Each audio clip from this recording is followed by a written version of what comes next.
सुदृढ झालं पाहिजे. आपल्याला होणारं बाई आजपासून तुला अजिबात काम सांगायचं नाही. आराम करणं तिला गरजेचं आहे. 3 महिन्यानंतर 6 महिन्यापर्यंत अजिबात आराम पाहिजे तिला.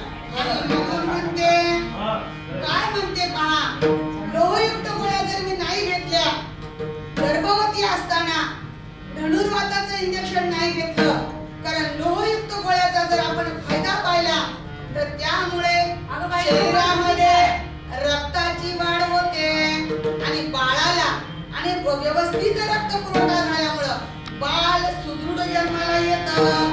आणि दुधाचा जर परिणाम पाहिला तर दुधामध्ये, मॅडम दूध जर घेतलं तर दुधामध्ये काय असतं, कॅल्शियम असतं आणि बाळाची हाडं मजबूत होतात.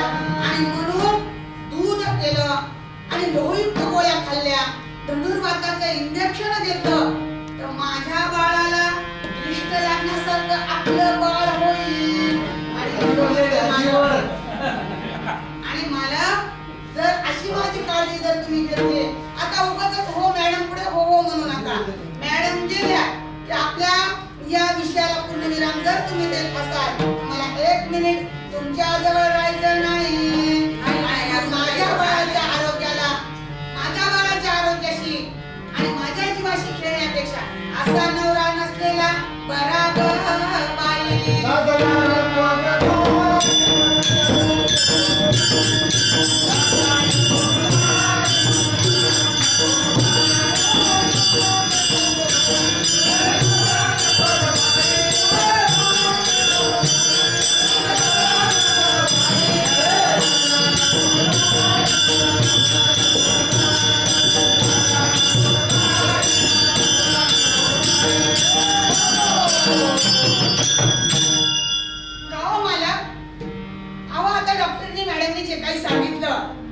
त्याच्यामध्ये काही विशेष खर्च लागतो का?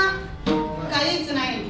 फक्त काय आहे, आपल्याला आहाराची व्यवस्थित काळजी घ्यायची आणि आहारामध्ये दररोज जेवण करत असताना दरवेळेस आपण 3 वेळेस जेवतो, पण गर्भवती राहिल्यानंतर 4 वेळेस जेवण अतिशय गरजेचं आहे.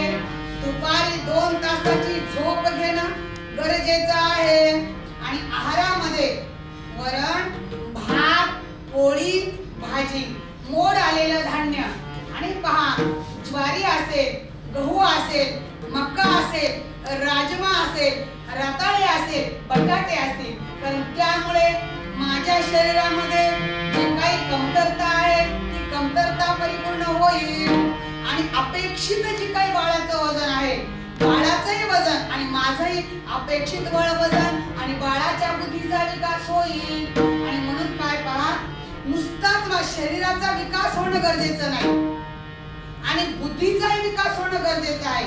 म्हणून बुद्धीच्या विकासासाठी आयोडीन युक्त मीठ खाणं फार गरजेचं आहे. अहो सासूबाई, तुम्ही शिकलेल्या नाही, पण तरी सुद्धा मला त्याचा अपमान नाही. आयोडीन म्हणजे जखमेवर लावायचं नाही. जे आपण मीठ खातो ना सासूबाई, ते आयोडीन युक्त मीठ खायचं. कारण त्याच्यामुळे काय माहितीये का, माझं बाळ हुशार होईल, त्याच्या मेंदूचा विकास होईल. आणि काय आहे पहा, जशी शरीरामध्ये शक्ती गरजेची आहे तशीच युक्तीही गरजेची आहे. आयोडीन युक्त मीठ खाल्लं तर माझ्या बाळाची बुद्धी चांगली होईल. आणि जर दूध केलं तर माझ्या बाळाच्या शरीरामध्ये शक्ती आणि युक्ती दोन्हीचा जर विकास झाला, माझं बाळ बुद्धिमान जन्माला येईल. मालक काय करायचं, बाजारामध्ये जायचं, हिरव्या भाजीपाला घेऊन यायचा. पालकाची भाजी असेल, बीट असेल, गाजर असेल, कारण त्याच्यामुळं काय होईल, माझ्या बाळाच्या शरीरामध्ये रक्त वाढेल. बीट काय करतं, शरीरामध्ये रक्त वाढवतं. आणि कडधान्य आणि फळे घेऊन यायचे बरं का. फळामध्ये जीवनसत्व असतात आणि त्याच्यामुळे बाळाचे डोळे चांगले होतील. म्हणून शारीरिक आणि त्या ठिकाणी बौद्धिक विकासासाठी ह्या गोष्टी फार गरजेच्या आहेत. मला ऐकाल ना, आपलं बाळ शाळेमध्ये 1 नंबर वर्गात आलं पाहिजे.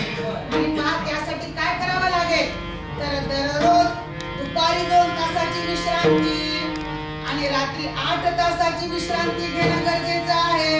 आणि दुपारी झोपताना ना, मॅडम म्हटल्यावर का, मी काय सासूबाई म्हणाने नाही म्हणत, मॅडमनी सांगितलं की दररोज दुपारी झोपत असताना डाव्या कुशीवर झोपणं गरजेचं आहे.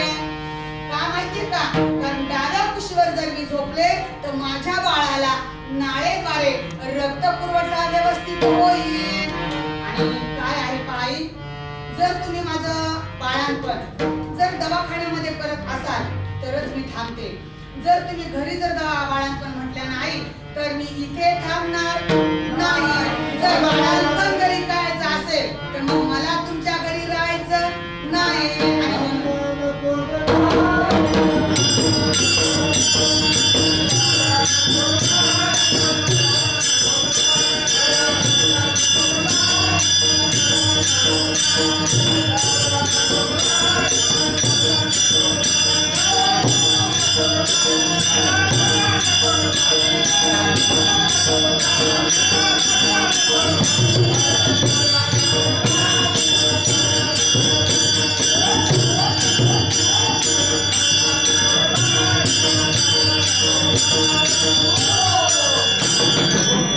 जोंधळ्याची भाकर मला माहिती का?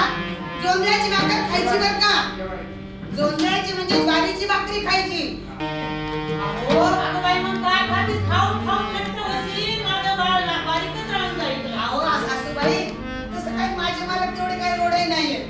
पण काय का की तुमची जुनी समज आहे की गर्भावस्थेमध्ये जर आईनं 4 वेळेस जेवण केलं तर आईचं शरीर वाढेल आणि बाळ छोटं होईल. हा गैरसमज तुमचा दूर करा. आणि म्हणून जेवणामध्ये मला काय नाही आहे. आपण 1 लिटर दूध घेतो ना, आता 2 लिटर दूध घ्यायचं. कारण दूध, दही, ताक, लोणी आणि तूप या गोष्टी माझ्या आहारात येणं फार गरजेचं आहे. आणि आई तुम्हाला असं वाटेल बरं का काय सून आहे, सगळ्या गोष्टींची मला अशी मागणी करायली. पण नाही आई, कारण आपल्या घरामध्ये जन्माला येणारं बाळ सुदृढ जन्माला आलं पाहिजे. अगं बाई तू सांगते ते सगळ्या गोष्टी आम्हाला मान्य आहे. तू दवाखान्यात जा, नावनोंदणी कर, ते मीठ खाय चांगलं, सगळं फळं हे सगळं खाय तू. पण तुला मुलगा झाला पाहिजे, मला नातू पाहिजे, माझ्या वंशाला दिवा पाहिजे. पाव मॅडम आमच्या सासूबाईला समजून सांगा. अहो मालक तुम्ही कसं काहीच बोलत नाही. तुमच्या आईची तुम्ही प्रत्येक गोष्ट ऐका. अगं मी आईच्या पुढे जाऊच शकत नाही, कारण की आईने मला जन्म दिलेला आहे. आईनं जन्म दिला, पण चांगल्या गोष्टी ऐका आणि वाईट गोष्टी सोडून द्या. पहा ना मालक, आता मुलामध्ये आणि मुलीमध्ये काय फरक आहे? आज जर आपण पाहिलं तर मुलापेक्षा मुलींची प्रगती जास्त आहे आणि मुलापेक्षा आईला सांभाळणाऱ्या मुलीच जास्त आहे. नारी नारी मत कर, नारी नारी मत कर, नारी रतन की खान, जिस नारी से पैदा होए बली भीष्म हनुमान. आणि म्हणून आई तुम्हाला खरं सांगू का मालक, अहो विचार करा, आई तुम्ही आहे, तुमच्या आईने तुम्हाला जन्मच नसता दिला तर तुमच्या पोटी असे सुंदर माझे मालक जन्माला आले नसते. बाई तू मुलगी तर ठीक आहे, मुलगा हो का मुलगी हो, आम्हाला मुलगी जरी झाली तर चांगली, मुलापेक्षा मुलगी बरी आणि दिवे लावी दोन्ही बरी. आम्हाला लागतं आणि म्हणून तू को बराय म्हणतात, ही कन्या पुत्र होती जे सात्विक तयाचा हरिक वाटे देवा. आणि म्हणून काय व्हायलं की आपल्या अशा गैरसमजामुळे समाजामध्ये आज मुलींची संख्या विलक्षण कमी झालेली आहे. आणि परिणाम असा झाला की भविष्यामध्ये आपल्या मुलासाठी मुलगी मिळणार नाही. आणि म्हणून आई तुम्हीच नाही तर अजून तुम्ही ज्या काही तुमच्या मैत्रिणी आहेत सर्वांना सांगा आणि सर्वांच्या घरामध्ये मुलीच्या जन्माचं स्वागत झालंच पाहिजे. आणि मुलगा हो मुलगी हो, पण आपलं मिशन एकच आहे, आपल्याला होणारं बाळ हे सुदृढ जन्माला आलं पाहिजे, बुद्धिवान जन्माला आलं पाहिजे. आणि म्हणून आपण आता मालक मी काय म्हणते ते ऐकता ना? हो, सासूबाई तुम्हाला ऐकले आहे ना? हा मग आता असं म्हणा वाटेल मला असं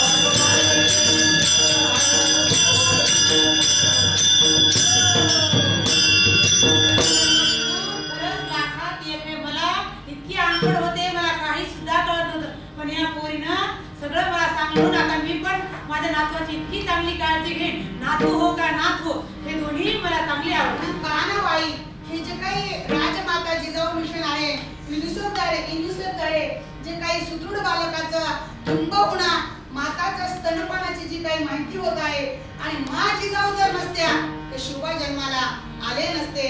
आणि म्हणून तुम्ही ऐकलं आहे, आणि म्हणून आता आपलं बाळांपण दवाखान्यातच झालं पाहिजे. आणि मॅडमनी सांगितलं बाळाचा जन्म